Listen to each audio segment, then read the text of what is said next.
Welcome back to the Cottage Goth Library. I am Lunacia, or Luna for short, and today I wanted to do a little book haul. If you saw my last vlog, you know that I was in London recently, and I thought I would show you all the books that I bought while I was there. It was a good pile, to be honest with you. So some are BookCrossing books, so that means those books I got for free, and there are secondhand books, and there's also a few new ones. So let's dive into the pile of books that I bought. Let's start with the BookCrossing books. So I already went through this in my blog, so I'll have timestamps in the video, so if you want to skip this part, you're free to do that. But I thought I would start with those, since those were the first ones I got, because that was pretty much the first thing I did in London, was going to a BookCrossing meetup. So BookCrossing is basically a book swapping system in a way, but also it's leaving books like in the wild.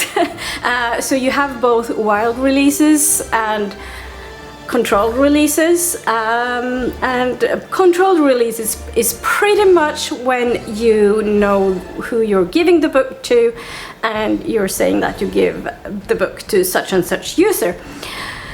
There is a web page, it's called bookcrossing.com. I'll leave a link in the description box for you if you would be interested in that. So there are meetups around the world, and there's a forum as well, and much fun. And I have been doing this for over 20 years, so I have a good pile of BookCrossing books to read, to be honest with you. So let's start. So the first one is a Christmas book. So I got 3 romance books, or chick lit books, from Poodle Sister on BookCrossing, and the first 2 were Christmas books, and the first one is The Cozy Christmas Tea Shop by Caroline Roberts. So I don't really know a whole lot about this book, so a couple of years ago, or a year and a half, I guess, because it was in December 2024 that I read The Tea Shop, The Castle Tea Shop, or The Cozy Castle Tea Shop, I thought it was, or was it some other time? Don't quite remember, it's not important, but I read that book, and this is a follow-up to that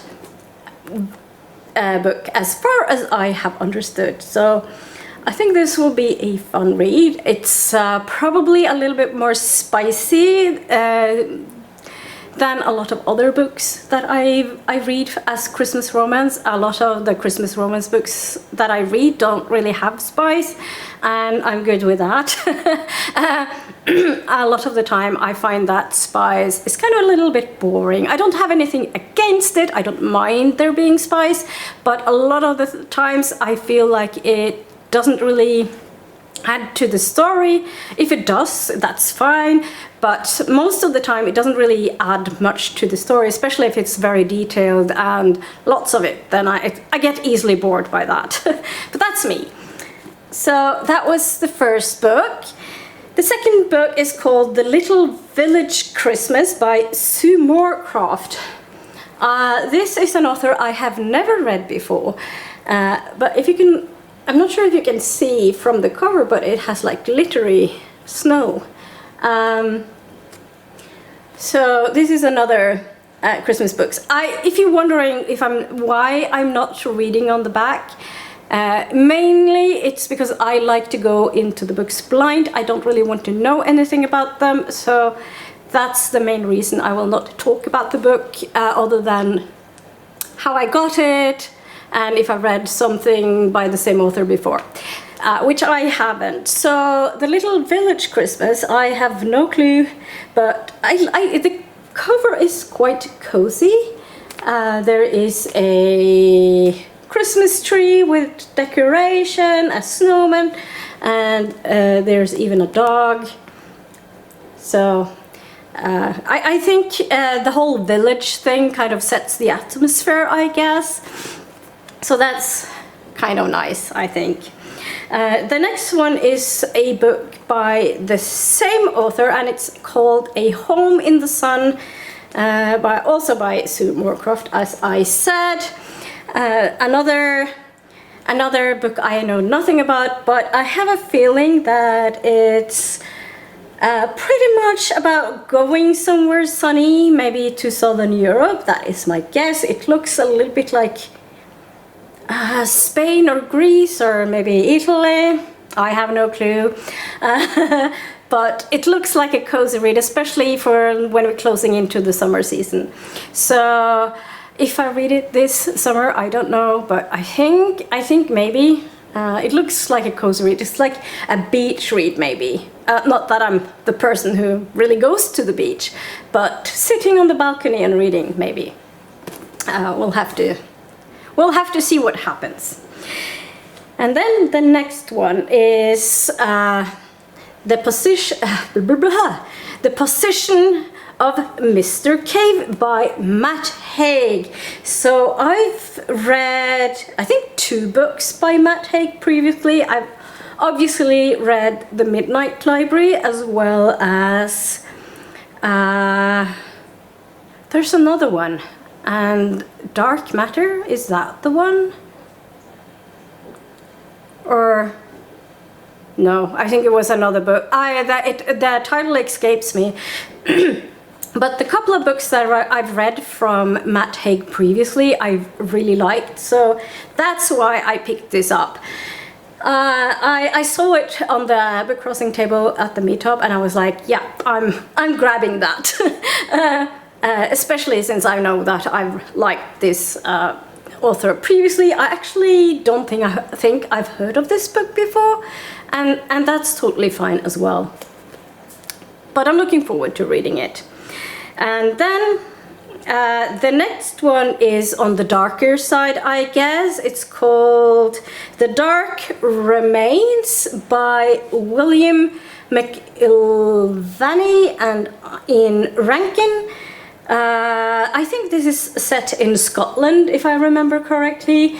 And I also think it's the first in the series. I think it's a series. Or maybe it's not, I don't know. I'm not very good with series, to be honest with you, but I'm willing to give this a go and see if I like it. It's probably going to be fine to read as a standalone, because a lot of crime books, they work very well as standalones. It's normally just like the detective or like the main character of the book or the series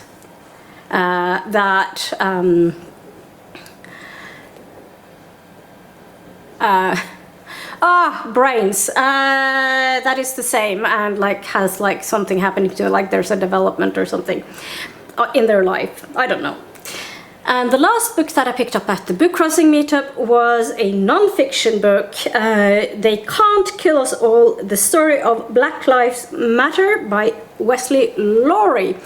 Also, this is a book that I don't really know a lot about, but I thought it sounded interesting.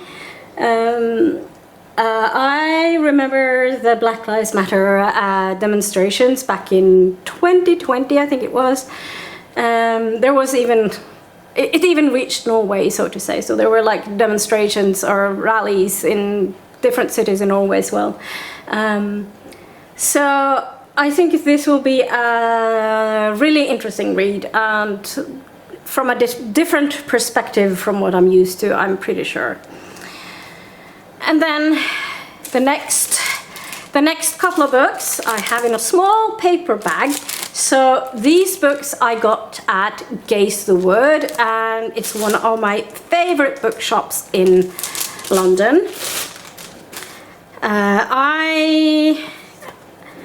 I always try to go there when I'm in London, and I always buy something because I really want to support them. It would be very, very sad if they disappeared. So the first book I picked up was a Becky Chambers book. I've read a couple of books by Becky Chambers previously. I loved those books, so when I saw this really short novella called To Be taught if fortunate. To be taught if fortunate. So as I said, I know nothing about this book, but I liked what I've read by the author previously, so I really thought that this would also be something I would like. It's science fiction, and I love science fiction. It's probably my favorite genre as well. So I'm leaving it to that. I'm sure it will be a good read. The next one is something that really grabbed my attention, and it's called Non-Binary Jane Austen by Chris Washington. If you know me and followed me for a while, you will know that I'm a huge Jane Austen fan. I love Jane Austen. I went to a Jane Austen exhibition in London as well. The exhibition itself was slightly disappointed, but I still loved seeing like some original scripts as well. So I haven't read the back of this book, but I take it that it's a non-fiction book. And I am very interested to see what this is about. It's a very, very thin book, so I think it will be very interesting. I know nothing about it, but the title grabbed me and got my attention, to say the least. And then I went to Skoob Books, which is one of my favorite second-hand bookshops. And this bookshop is actually not very far from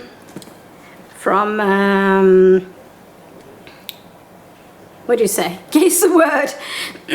So I have one book I'm not going to show, so I'm going to put that aside because that is a Christmas gift. And yeah, I know it's early, but when you find something you would think that this, I think, would be perfect for this person, you just grab it whenever it is. So the first book is a non-fiction book, and it's nature writing. It's called The Running Hare, The Secret Life of Farmland, written by John Lewis Stemple. So I don't really know a lot about this author or the book, but the author was recommended to me by Poodle's sister at the meetup, because we started talking about nature writing, and she said that she would highly recommend this author.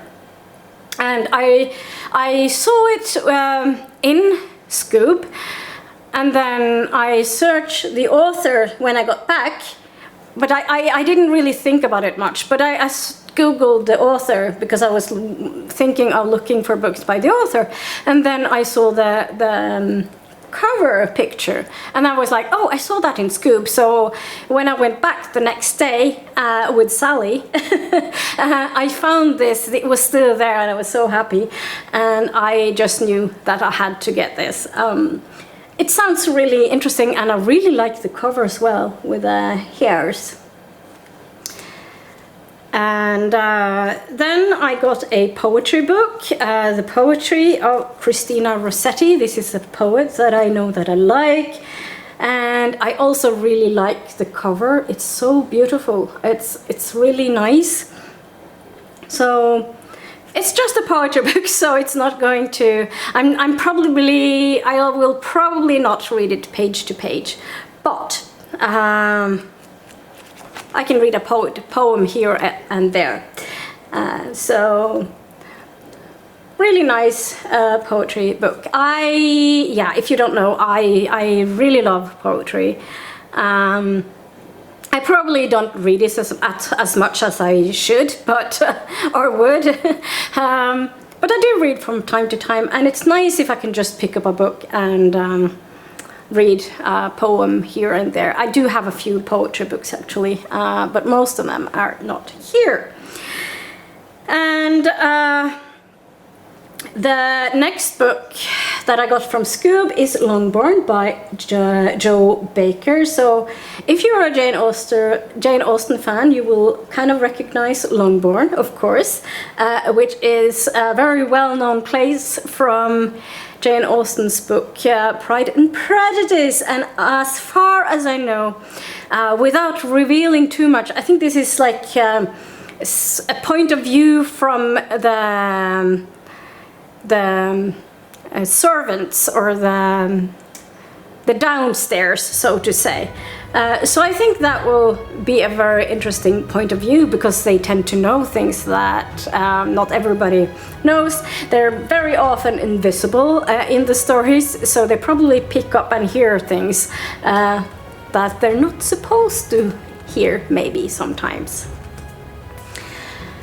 And then the very last book that I have for today's haul is another non-fiction book. I got this at Word on the Water, which is a bookshop, small bookshop in a narrow boat on the canal, on the Regent Canal in London. So it's not very far from King's Cross Station. And the book that I picked up there was Adrift: A Secret Life of London's Waterways by Helen Babs. So previously I've read a book called Afloat, which is also about the life on the canal and life on a narrow boat. And I really loved that. So when I saw this, I knew that I want to pick this up, and probably I will love this as well. So looking forward to reading this, and I don't really know a whole lot more about it, but I think it's going to be a very interesting read on life on the river, as it says. So I have high hopes of this also being sort of nature writing, because Afloat was also kind of nature writing. So those are all the books that I bought for myself in London. I hope you enjoyed this haul. Remember to give this video a like if you enjoyed it. Subscribe if you're not subscribed already. Ding the little bell if you want to get a notification every time I upload something new. And if you got to this place in this video, leave an open book emoji in the comments. And with that, I end this video, and I hope to see you in my next one, whenever that will be. Bye!